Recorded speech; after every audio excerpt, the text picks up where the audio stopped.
Grupos de procuradores estão criticando a postura do PGR, Procurador-Geral da República, Paulo Gonet, na condução sobre o caso Master. Uma das principais reclamações envolve negativas de Gonet sobre afastamento de ministros do Supremo Federal, especialmente Dias Toffoli. Carol Rosito tem mais detalhes ao vivo de Brasília. Boa noite, Carol.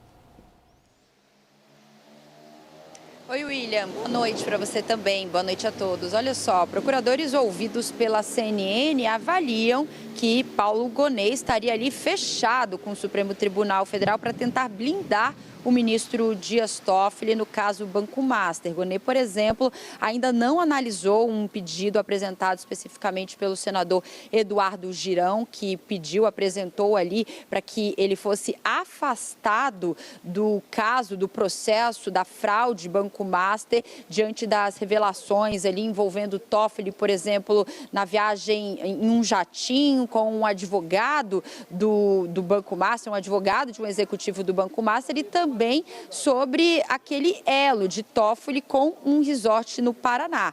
Ele já arquivou, por exemplo, outros pedidos da oposição que tratavam também sobre esse afastamento de Toffoli, mas especificamente já tem 2 semanas que não analisa até o momento o pedido do senador Eduardo Girão. Na avaliação do Ministério Público Federal, Gonet estaria tentando não repetir a história do ex-procurador-geral da República, Rodrigo Janot, com o ministro Gilmar Mendes em relação à Lava Jato. Então, segundo a avaliação, apoiar, atender um pedido da oposição nesse momento e afastar Toffoli seria uma forma de trazer novamente um rompimento entre a PGR e o Supremo Tribunal Federal. Em outra frente também, William, a apuração da CNN mostra que o Conselho Nacional de Justiça já decidiu arquivar um outro pedido da oposição também para apurar ali um eventual descumprimento de Toffoli à lei da magistratura, exatamente sobre essa relação de Toffoli e seus familiares com o resort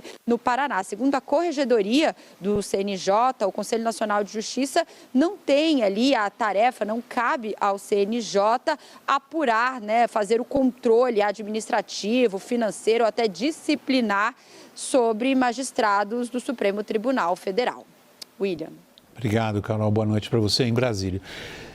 Foi bem lembrado pela Carol o episódio lá atrás da participação do Ministério Público numa situação institucional crítica entre o Ministério Público e o Supremo Tribunal Federal. Paulo Gonet é considerado um jurista sólido, sério e com, digamos, escassa vontade de lacrar em público. Agora, quanto ao papel institucional, poderia ser diferente? Eu acho que não. Acho que não houve uma situação clara, juridicamente perfeita, para se tomar um movimento tão grave quanto pedir o afastamento de um ministro. Você pode até dizer que existem indícios e que podem se resultar em evidências e se transformar em provas. Mas, no momento, não se chega a essa conclusão para se tomar um movimento dessa magnitude. Como o Paulo Gonet ele é uma figura muito institucional, ele vai cumprir um papel institucional. Ele só vai se movimentar se efetivamente se chegar a uma conclusão onde existem provas que justifiquem um pedido dessa natureza. E num momento tão tumultuado como o que a gente vive hoje, de uma crise institucional entre os poderes e onde, evidentemente, que o Supremo Tribunal Federal é o poder dentro dessa pentarquia que eu sempre descrevo, que é Banco Central, Poder Executivo, Câmara, Senado e Supremo Tribunal Federal, e o Supremo com uma ascendência sobre esse modelo, é evidente que a PGR teria uma certa cautela e não iria botar querosene nessa fogueira que já arde alta em Brasília. O Supremo está encontrando um caminho nessa turbulência, Caio? Acho que até agora não, William. Acho que essa crise do Supremo acho que é a maior da história. É uma crise moral, de credibilidade, de imagem, de desgaste, de difícil reversão.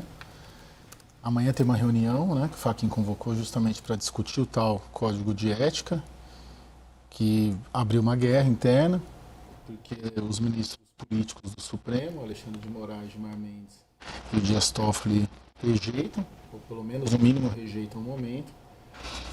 Está difícil para o Supremo. A solução que se ventila também, uma possibilidade, e muita gente falando sobre isso em Brasília, é do Toffoli mandar a investigação toda para a primeira instância, e aí blinda não só o próprio Toffoli, mas também todos que tenham foro privilegiado, todas as autoridades, dada a rede de conexões do Daniel Vercaro. E aí o Supremo, Toffoli, fica com os dados dessa investigação no Supremo e desce tudo o que for gente sem foro. Né? Ou seja, você despolitiza a investigação. É um caminho que está sendo ventilado. Mas da forma como está, acho que o Supremo não está conseguindo ver uma saída para isso. Caio, eu acho que ainda tem outro movimento além desse. Posso só pedir uma pausa para você por razões técnicas. Fui avisado que o teu microfone, o do Caio, é o do Caio. Caio, o teu microfone está com um pequeno problema de transmissão. Eu vou passar a palavra para a Thaís. Nosso pessoal de retaguarda vem, arruma isso aí já, porque o pior do mundo é ver você e não ouvir, né? Thaís, por favor, prossiga então, Murilo. Desculpa a interrupção. Deixa o Murilo fazer o que eu queria dizer é o apontamento. seguinte, que há um rumor de que o Toffoli, além dessa descida para a primeira instância, abriria o sigilo de boa parte do inquérito que hoje envolve o Banco Master. Então, isso também seria uma forma de descomprimir o Supremo em relação ao tema e dar uma satisfação para a opinião pública. Thaís. Eu quero pegar aqui um ponto interessante, que eu já ouvi o Murilo falar isso, né, de falar que Brasília vive sob uma pentarquia, em que você tem Congresso, Palácio do Planalto, STF... E Banco Central. Banco Central... É a Câmara, Senado... Câmara, Senado, você separou. É. Tá bom, Câmara, Senado. O papel do Banco Central, né, porque o Banco Central numa economia, ele deve ter um papel central, por exemplo, na condução da política monetária, mas ele não deve ser visto como alguém que se sobrepõe a nada. Ele tem que ser percebido pela sociedade brasileira como um órgão que garante a estabilidade, não que se sobrepõe a qualquer outra decisão de política pública, para destruir uma política pública, por exemplo. Né? Ele tem que ser um ponto de equilíbrio. A mesma coisa deveria ser na atuação dele da supervisão bancária. Ele tem que ser percebido como aquela instituição que vai proteger o correntista, que vai proteger o poupador e vai garantir a solidez do mercado. Então, ele é a instituição que precisa ser percebida como que garante a estabilidade da moeda e que garante a solidez do mercado. O fato do Banco Central... Que eu tenho uma pergunta para você desenvolver esse ponto, mas conclua. O fato do Banco Central ter alcançado o poder que ele está sendo percebido hoje é mais uma distorção de como os poderes hoje estão se atacando. Como é que os segmentos da economia estão vendo a questão agora? Quando o STF e TCU, quando esses dois órgãos, quando essas duas instituições entraram no escândalo do Master, a questão fundamental era saber, e a autonomia do Banco Central para onde vai? Então, esse é o ponto, William. Ontem eu trouxe aqui uma das preocupações, que é para onde vai a regulação. Agora, olha como é que se caminha para dar mais poder para o Banco Central, sem necessariamente que ele precise disso. Né? É a história de tirar tudo da CVM e passar para o Banco Central. Quer dizer, você quer encontrar uma solução para uma falha da relação ali entre as agências e as instituições, dando mais poder para uma instituição que agora está sendo atacada. Então, a mesma coisa aconteceu com o STF. Por que o STF virou esse poder? Porque foram jogando nele ao ponto dele passar a se sobrepor aos outros poderes. É uma situação, é mais um elemento de disfunção nas relações institucionais. Murilo. Olha, o ponto central, eu faço um julgamento de realidade, não vou fazer um julgamento de mérito. O fato é que o Brasil caminhou para um modelo de pentarquia, como eu falei. E o Banco Central, a partir da autonomia que ele ganhou, ele virou um veto player. Ou seja, ele tem um poder de veto.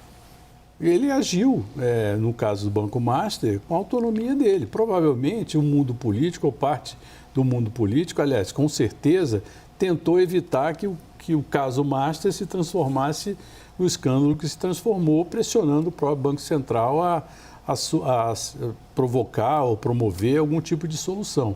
Então, a realidade no Brasil de hoje é que a gente tem 5 poderes, cada um com uma capacidade de influir diretamente nas políticas públicas. E é o fato, o Banco Central tem o controle da política monetária e a política cambial.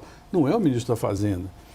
O STF virou a terceira Câmara Legislativa, porque tem mais de 800 ações diretas de inconstitucionalidades provocadas por partidos políticos questionando medidas que foram aprovadas no Congresso Nacional. E vem a dosimetria agora.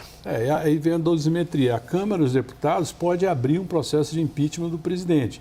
O Senado conclui um processo de impeachment do presidente e pode abrir e fechar o processo de impeachment de ministros do Supremo Tribunal Federal e da PGR. Então, e o presidente da República é o presidente da República. Então, esses 5 poderes hoje mandam no Brasil e eles têm poderes de veto uns sobre os outros. Isso causa uma situação que pode ser entendida de um lado como uma disfunção e como do outro lado também um equilíbrio precário que evite que um poder se sobressaia em relação aos outros, o que não está acontecendo, porque hoje o Supremo, sem dúvida, lidera esta pentarquia. Está faltando um quinto ator, então, nessa cena de teatro que você está descrevendo. Porque desde que estourou para valer, desde a liquidação do Banco Master, a gente viu Natal, recesso, agora entra o Congresso em cena. Mas aí eu falei, a Câmara, Senado, então, Presidência da República... Mas eles estão voltando agora. Estão voltando agora. E o que você prevê que vai acontecer? O que eu prevejo que vai acontecer é que foi dada a senha hoje, inclusive, né? Teve uma reunião em Brasília, o presidente da Câmara, Hugo Mota, ali com as lideranças da base da oposição, uma pressão não muito forte para que haja uma CPI, não acho que vai ter CPI nem na Câmara nem no Senado, pode ser que tenha uma CPMI, que para ocorrer basta o Davi Alcolumbre, que também não tem interesse em investigação, nesse caso, convoque uma sessão do Congresso, então uma saída seria por aí, CPMI. Fora isso, você tem a comissão da CAI do Senado, que o Renan Calheiros instalou, ali vai ter algum barulho, isso deve andar, de fato. Por ali está tramitando um pedido de quebra de sigilo da mulher do Moraes. Isso, e tem a CPI do crime organizado, que é a saída, que é a saída ali que o Alessandro Vieira está vendo. E fora isso, CPI do INSS, que pode ter mais ou menos ali uma interface com isso, por causa dos consignados que afetam ali o Vorcaro, né? Hoje, inclusive, o presidente da CPI do INSS diz que o Vorcaro está convocado para a semana que vem, a primeira sessão. Né? Não sei se ele vai ou não, vai ter barulho. Não vai.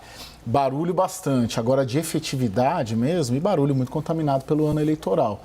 Agora, não sinto ali centrão, porque até agora, sem o Congresso, quem está na frente dando a cara e apanhando é o Supremo e o governo. E o Palácio do Planalto, porque o Congresso está na miúda, só observando ali tudo que está acontecendo com o Supremo e Palácio. Agora, quando voltar o Congresso de fato, a gente vai ver quem está afim mesmo e quem não está.